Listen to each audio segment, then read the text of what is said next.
Well, the government has been saying that there are external factors at play. Even the ACI report said that fuel prices have gone up, and that's why we've seen airfares have gone up in India as well.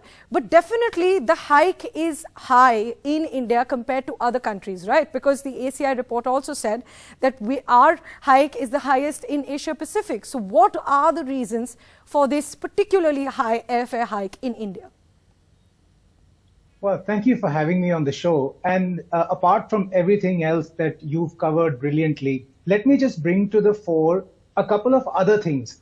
So you see, as it stands, we are currently in one of the two peak periods of travel in our country. You see, the summer holidays and of course, the run up to the winter holidays is when the vast majority of people are traveling in this country. So that is something to be borne in mind. The other thing to bear in mind is we have Indian Airlines altogether have as many as 100 aircraft grounded for various reasons. The primary reason for this being, aircraft that have been grounded due to the lack of replacement Pratt & Whitney engines. And, this includes aircraft that are operated by Indigo, the vast majority, and of course, a whole bunch of them that were operated by Go First. So when you see 100 aircraft, an aircraft on an average, if you were to look at just domestic sort of flying within India, carries out at least 4, if not 5 flights during the day. So you've lost 500 flights a day straight away there because 100 aircraft are out of operation. Secondly, and more importantly, one of our airlines is going through an insolvency process, so they're grounded. Now, to again put that into perspective for you, Go had about 53, 54 odd aircraft. Half of them were grounded because of this engine issue, but they still had about 20, 25 odd aircraft operating.